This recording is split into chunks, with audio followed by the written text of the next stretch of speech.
Welcome to Living the Reclaimed Life podcast. I'm Denisha, and we're glad you're here for conversations that revive hope, inspire healing, and encourage you to live a vibrant life with Christ.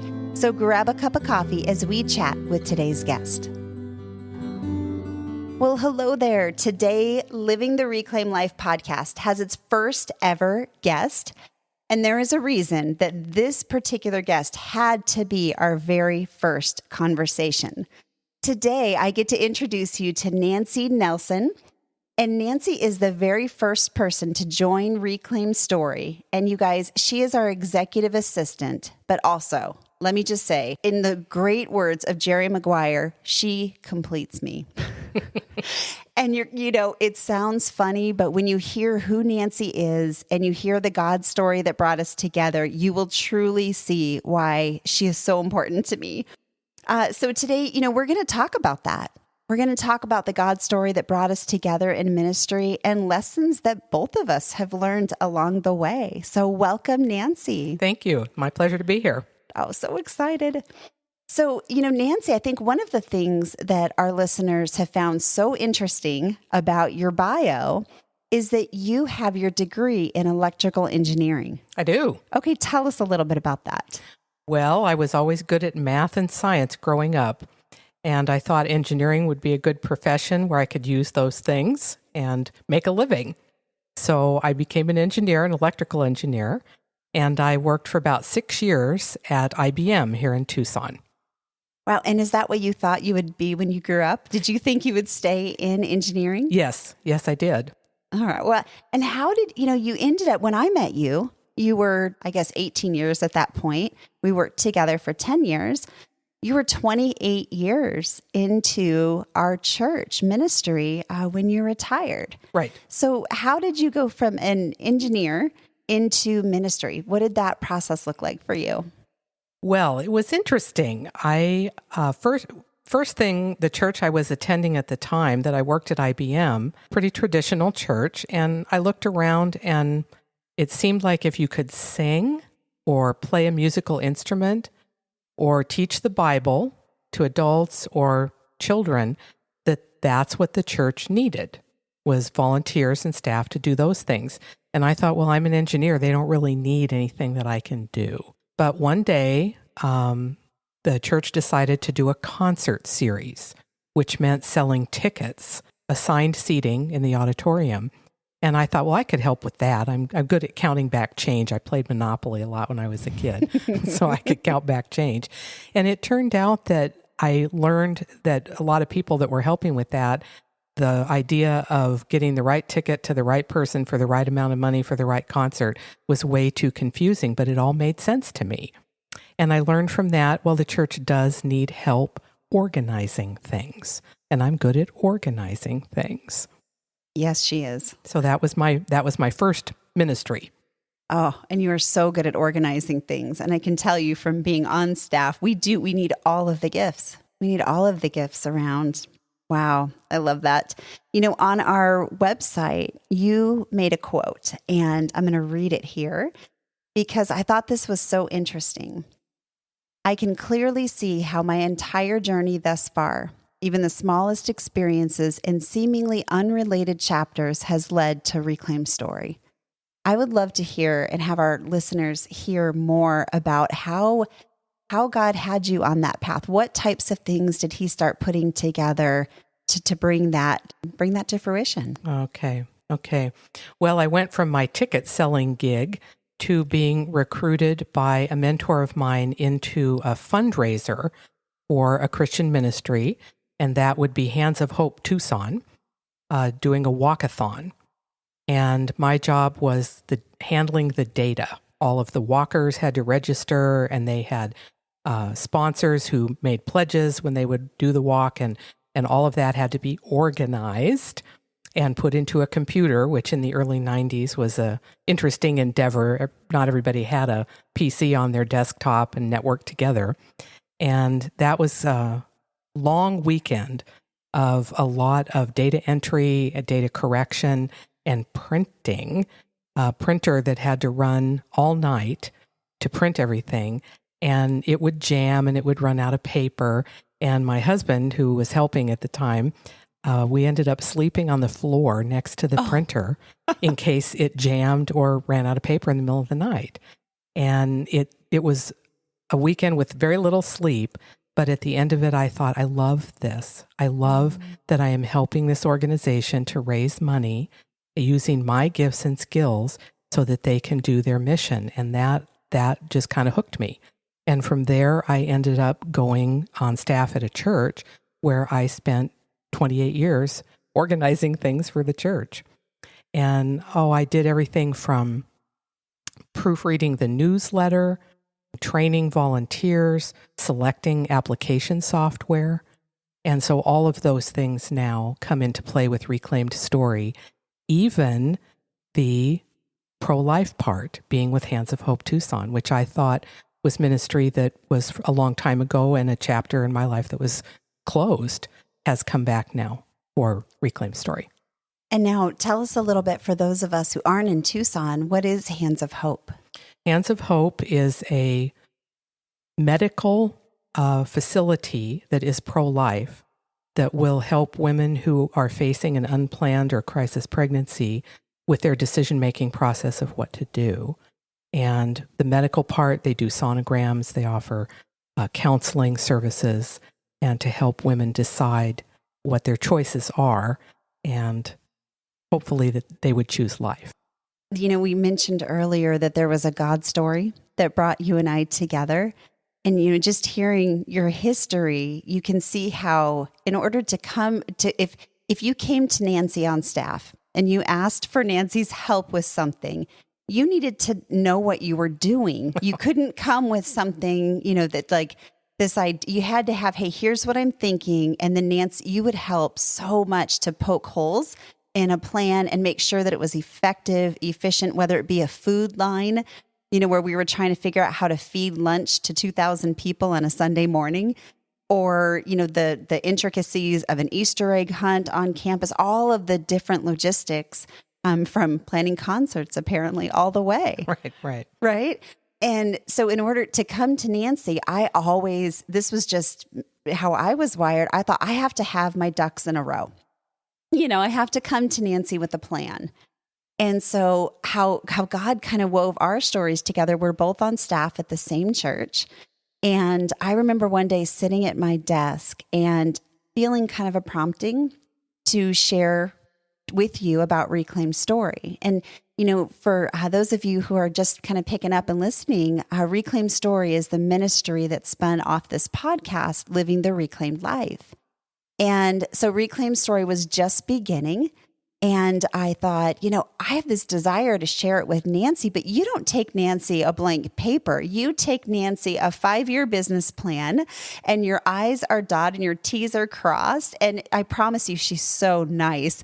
But you come to Nancy with a plan. And that's just how I always saw you. You always made our plan so much better, or, even helped us construct one. But for me, I thought, I can't go to Nancy. That's a silly thought. I'm going to come to Nancy with this. I've got this crazy idea for an international ministry that's going to be functioning online. And here's all we're going to cover. I wasn't ready to Nancyify it. Do you know? And I remember feeling... I had no idea. It was so intimidating. Really, seriously, Nancy's amazing. And so I remember feeling that like, well, maybe when I'm ready, I'll take this to Nancy. But I clearly had a God prompting of, I'm going to go talk to Nancy. About 2 weeks after I had that thought sitting in my office, our friend Kelly came to me, and she said, Denisha, I can't shake this feeling that you are supposed to tell Nancy about Reclaimed Story. And now we're both on staff and I'm doing this, side ministry. And I looked at Kelly and I said, I felt the same way. And so I remember marching into your office and saying, can I take you to lunch sometime and talk to you about something that has nothing to do with work? And you graciously accepted. Sure, I like lunch. Yeah, we went to Rubio's, as a matter of fact. I think we had fish tacos. And then do you remember what you said to me after I spilled my dreams and these huge things that I had no handles for at the time? Do you remember what you said to me at the end? I did. I said, I know why you're telling me this. And I had an experience. I wasn't dying, but kind of my life flashing before my eyes, my ministry life flashing before my eyes. and realizing in that moment that in some fashion I was being called to something new, which was quite unexpected given that I am very close to retirement age. To start something brand new was not at anything that I was thinking. Yeah. Yeah. And I remember telling you, I'm trying to figure out how this ministry and me just finding out that I'd survived my mom's abortion. I don't know how this all fits. And that is when you said, Right, I know right, why you're telling me this. And I thought, why? And you said, because I was the interim director at Hands of Hope. Yeah. After my venture into fundraising activity, I spent some time as the director of the center here on an interim basis. They were between directors. And I just thought, wow, God doesn't waste anything. An experience from a long time ago that I thought was a closed chapter. No, nothing negative about that, but just a closed chapter. Here he is bringing that back. And I'd been on staff at that point for 10 years. And all I'd ever known is Nancy has worked at our church for 28 years. That's all I knew. And so when you said that, I thought, God is so cool. Yeah. To put that, that thought in my head. And I kind of, pushed it off. And then for Kelly to come forward, you guys are going to hear Kelly's story in a few weeks. Pretty amazing God story there as well. And then for you to say that. And I thought, I don't know what God is up to with this ministry, but we're about to go on a real fun adventure. Right. Exactly. And we didn't even know at that point how much of an adventure.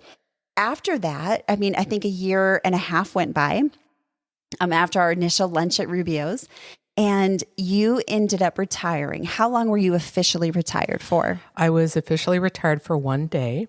It was a Friday, and I did enjoy it. Nancy lived her best life, retired from the job of 28 years on a Thursday, took Friday off. Right. And lived her best life. And then she was working with me on Saturday. That's right. Right. I tell you, every time I think about how God has woven our stories together, it just reminds me how much he loves me to give me Nancy. You're too kind. Oh, I so mean that. Well, Nancy, one of the things that you said that I want to kind of go back to is you said you were wondering where your place was in ministry. Right. I don't think that you're alone in that. When you were feeling that, I think a lot of people wonder, maybe I don't teach the Bible to adults or kids, and that's not something I want to do, but they know that they want to serve. They want to serve God in some ways, and it's hard to find that. What advice would you have for people just trying to kind of find where their place is? Well, sometimes we think we aren't in a place of serving, or we're not where we think we should be, but we may be right where God wants us to be. At the beginning, there was a lot of uncertainty for me, and at the end of my time at church staff, there was a lot of uncertainty. Is God finished with me yet? I was very comfortable in my job, but actually a little bit too comfortable, maybe. And somehow knowing that there could be more, but not knowing what it was. First of all, I just had to persevere, asking God, do you have something for me here? And he didn't answer the first time I asked. I had to ask over a long period of time and be persistent and persevere in what he had given me while still asking him, do you have something else for me? And in his timing, he revealed what the next thing would be. So serving faithfully where you are and recognizing that not all service is real glamorous. Not all service is fun. Not all service is, do people even know about? There's a lot that goes on behind the scenes. Oh, I think of Moses wandering, tending sheep in the desert. That was part of God's development plan for him. So persevere, tell God what you're thinking, and wait patiently and serve faithfully while you're waiting for his answer. Oh, that's really good. That's really good.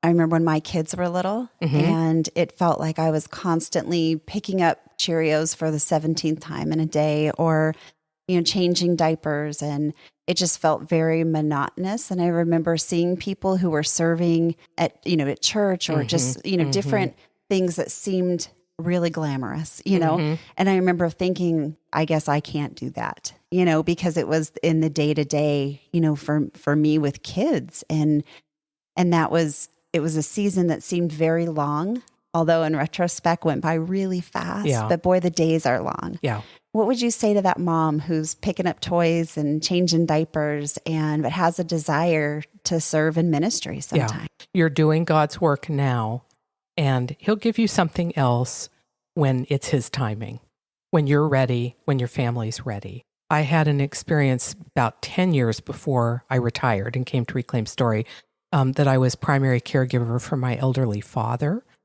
And when that got intense, that's all I could do. And I even considered resigning from my position at the church at that time because I thought I'm effectively not working here. And one day, the pastor that I worked for said to me, not, where are you? Why aren't you doing your work? He said to me, is there anything I can do to help you? And I said, well, if you could keep me in your employ until such time as I can actually do work for you, that would help me. And he said, done. So yeah, there's seasons of life.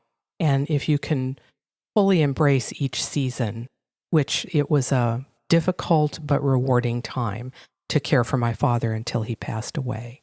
I felt God's approval. I felt good and faithful servant. This is what I wanted you to do in this season. So embrace the season that you're in. I love that. And God hasn't forgotten about you there. That was something, boy, I needed to hear that when I was a mom of young kids. Yes, he sees. He sees what you're doing, and you do it as unto him. That's beautiful. Yeah, that would have been a great perspective. I wish I would have had that when the kids were little. And, Nancy, you have come to the age where you can retire. Right. And you've chosen not to. You're kind of following God's leading into this next season. Tell me a little bit about that. What is that transition like to go from, 28 years at, one organization, one church that, you love and you've poured your heart and life into. Right. And then now, there's this transition. Talk to me about that. You only had one day in between, but I think the transition was probably longer than that. I can probably summarize that in 2 words: roller coaster. It has been a roller coaster. I have had a lot to learn. I feel like God has taken me up on some of but Lord, I can do this and I can do more than I'm being given right now. And he said, okay, here. Challenge accepted. Yes, challenge accepted. So be careful what you pray for. No kidding. Yeah, no, there's been a lot to learn, especially in the area of technology.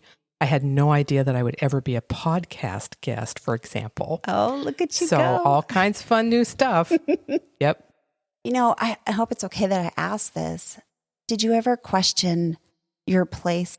Kind of in the beginning, you question, where's my place? And you found this beautiful spot that was designed for you, for organization, for logistics, and all of the things. Right. Did you wonder that towards the end of your career at all? Just wondering if that's something that you had questioned. Yeah. Just having been in a place and done the same thing for a long time, you get pretty comfortable. But then, of course, the environment around you changes. The church faces new challenges, and am I up to this task? Is there a place for me in this new world? So yeah, there's definitely been times of self-doubt along the way.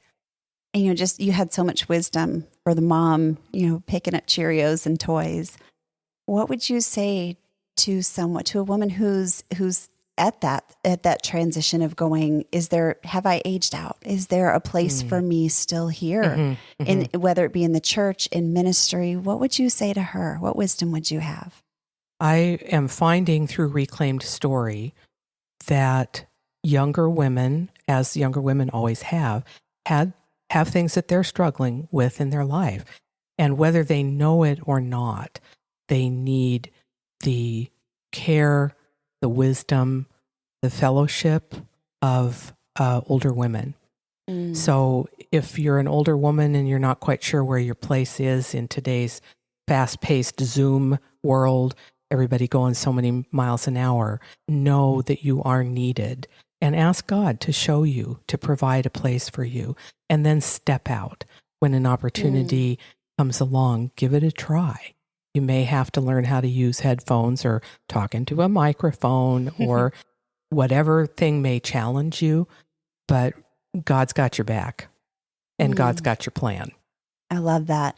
And, I'm in my 40s, right? Mid 40s. And I have to say, one of the things that I think I made a good decision about through the last 20 years at our church is I always surrounded myself. I chose a Bible study with people who were 10 years older than I was because I wanted their wisdom. Back when we were raising babies, I didn't, and I just thought, I want to be with people who have survived this phase. Right. And even now, we have, teenagers and I think, I want to be around other parents who have made it through the teen years and can give me good advice. Teens are awesome, by the way. Right. But who can, give advice of these times. I was telling my, our son the other day, I said, I've never been the mom to a 17-year-old before. That's right. This is all new to me, but boy, there are people right at my church, in my community that have. And they've, either learned from their victories or learned from mistakes just as I do. And I can learn from that experience as well. So, right.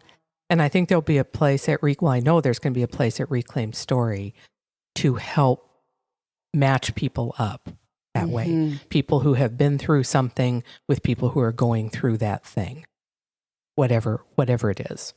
Yeah, I love that. And that's what we're looking at for the fall is to kind of launch a mentor program where, so many of us think, if only I had a mentor, and sometimes they're right underneath our noses. Yes. And by golly, we'll match you. We'll get you a mentor who's been through the things that you're going through and have them just come alongside and walk with you to whatever degree you're comfortable. I love that. And us working together, with the podcast, with all the things, the website, all the things that we've launched over this past year, I have learned so much from your wisdom. Oh, thank you. You might not have, done a website before or launched a podcast before or started an online ministry, but boy, the skills and experience that you have all transferred and translated right over. So you have encouraged me. Nancy has the best illustrations that I have ever heard. She does this great job of telling me a story right in a moment when I need it. And it causes me to stop and think